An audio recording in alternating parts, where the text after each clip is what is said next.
Hi welcome back to my channel Siri Manohar blogs అండి. ఈరోజు Sunday స్పెషల్గా చికెన్ జాయింట్ బిర్యానీ చేశాను. ఇది చాలా మైల్డ్ ఫ్లేవర్తో చేశాను. అందరికీ నచ్చుతుంది, ముసలి వాళ్ళకి కూడా నచ్చుతుంది. ఎందుకంటే కొంతమంది ఇప్పుడు బిర్యానీస్ తిని కడుపులో మంట వస్తుంది కదా, నైట్ టైము గ్యాస్ ట్రబుల్తో చాలామంది ప్రాబ్లమ్స్ ఫేస్ చేస్తూ ఉంటారు. ఇప్పుడు 30+ వాళ్ళు కూడా మసాలా ఫుడ్ తినడానికి ఆలోచిస్తున్నారు కదా. అలా కాకుండా డైలీ తిన్న కూడా మనకి ఎలాంటి ప్రాబ్లం లేకుండా ఉండేటట్లుగా నేనైతే రెడీ చేశాను. వీడియోలోకి అయితే వెళ్దాము. రెడీ చేసుకోవడానికి బిర్యానీ కడాయి అయితే పెట్టుకొని ఒక 100 గ్రామ్స్ ఆయిల్ వేసుకున్నాను. నేను 1/2 kg చికెన్ తీసుకున్నాను, అంటే 2 ఫుల్ జాయింట్ తీసుకున్నాను. మీరు నార్మల్ చికెన్ అయినా తీసుకోవచ్చు. రైస్ అయితే 1/2 kg తీసుకున్నాను. 1/2 kg చికెన్కి 1/2 kg రైస్ తీసుకున్నాను. ఈ చికెన్ అయితే మంచిగా ఆయిల్లో ఫ్రై చేయాలి, మొత్తం లోపల వరకు ఉడికేటట్టు ఫ్రై చేసుకుంటూ. ఇప్పుడైతే సాల్ట్ అయితే యాడ్ చేశాను, చప్పదనం లేకుండా ఉండడానికి. 1 స్పూన్ సాల్ట్ యాడ్ చేసి, ఒక ఆనియన్ చిన్నగా కట్ చేసి 2 పచ్చిమిర్చి కూడా వేసుకున్నాను. ఇవైతే చికెన్తో పాటు మనం ఫ్రై చేసుకున్నామంటే చికెన్ అండ్ ఆనియన్స్ పచ్చిమిర్చి కూడా చికెన్తో పాటు ఫ్రై అయిపోతుంది. ఈజీగా మనం త్వరగా అయితే రెడీ చేసుకోవచ్చు ఇలా అయితే.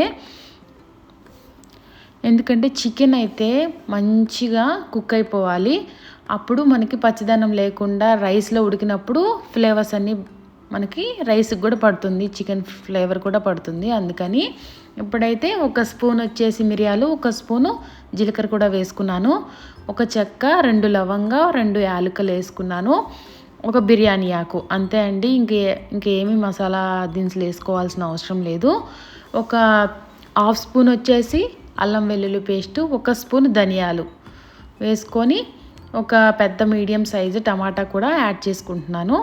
ఇవి మొత్తం కలుపుకుందాము. ఒకసారి కలుపుకొని ఇప్పుడు రైస్ మనం ఒక గ్లాస్ అయితే గ్లాసు మనం దేంతో కొలుచుకున్నామో దాంతో వాటర్ వేసుకొని, గ్లాస్ అయితే గ్లాసున్నర వేసుకోవాలి.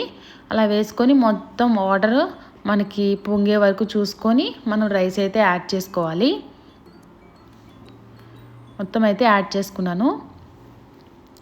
ఈజీగా 5 మినిట్స్లో మనకి వీడియోలో ఈ రెసిపీ అయితే ఫినిష్ అయిపోయేటట్లుగా నేనైతే వీడియోని రెడీ చేశాను. ఎందుకంటే చాలామంది long video 10 minutes, 11 minutes, 20 minutes పెడితే చూడలేకపోతున్నారు. కాబట్టి నేనైతే ఒక 5 మినిట్స్, 2 మినిట్స్లో అయిపోవాలని చెప్పేసి ఇలా అయితే వీడియోని రెడీ చేశాను.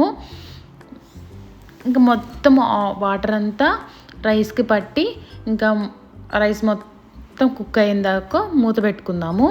మధ్యలో అడుగంటకుండా చూసుకోవాలి. రైస్ అయితే ఎక్కువ కలుపుకుంటూ ఉంటే విరిగిపోతాయి, విరిగిపోకుండా చూసుకోవాలి. ఇప్పుడైతే రైస్ అయితే రెడీ అయిపోయింది. గ్లాస్కి గ్లాసున్నర పోసుకున్నానండి వాటరు. చూడండి, రైస్ అయితే అసలు ఎక్కడ అతుక్కోకుండా పొడిగా ఎంత మంచిగా వచ్చిందో. అసలు అరోమా అయితే అదిరిపోయింది. మీరు బంతి భోజనాల్లో తిన్నట్టు, పెళ్ళిళ్ళలో తిన్నట్లు ఉందండి. రైస్ అయితే అంత బాగుంది, ఫ్లేవరు. ఎక్కువ మసాలా కూడా యూస్ చేయలేదు. ఎవరైనా తిన్నా, మనకు డైలీ తిన్నా కూడా మనకి ఎలాంటి ప్రాబ్లమ్స్ ఉండవు కడుపులో. అంత మంచిగా ఉంది రైస్. ఒకసారి ట్రై చేసి ఎలా ఉందో నాకైతే కమెంట్ చేయండి. ఇప్పుడైతే ఒక ప్లేట్లోకి అయితే సర్వ్ చేసుకుంటున్నాను. చాలా బాగుందండి ఫ్లేవరు. పక్కా ట్రై చేయాల్సిన రెసిపీ అయితే ఇదండి. చిన్నపిల్లలు కూడా అప్పుడప్పుడు డైలీ వైట్ రైస్ తినలేనప్పుడు చికెన్ వేయకుండా కూడా ఈ రైస్ అయితే ప్రిపేర్ చేసుకోవచ్చు. అంత బాగుంటుంది. ముక్క కూడా మెత్తగా ఉడికిపోయింది. సేమ్ బంతి భోజనాల్లో స్మెల్ వస్తుంది కదండి మనకి, ఆ సరౌండింగ్స్కి వెళ్ళినప్పుడు సేమ్ అలాంటి స్మెల్, అరోమానే వస్తుంది. అంత బాగుంది చికెన్ దమ్ బిర్యానీ. ఎవరైనా ట్రై చేయాలనుకుంటే ట్రై చేయండి. బ్యాచిలర్స్ కూడా ఈజీగా చేసుకునేటట్టయితే రెడీ చేశాను. అంతే అండి రెసిపీ. ఇప్పటి వరకు నా వీడియో అయితే చూసారు కదా, ప్లీజ్ సబ్స్క్రైబ్ చేసుకోండి. అలాగే ఎవరికైనా నా వీడియోస్ బాగున్నాయి అనిపిస్తేనే షేర్ చేయండి. అంతే అండి, వీడియో ఇంతటితో వీడియో అయితే అయిపోయింది. ప్లీజ్ సపోర్ట్ చేయండి, సబ్స్క్రైబ్ చేసుకోండి. అంతే అండి, బాయ్.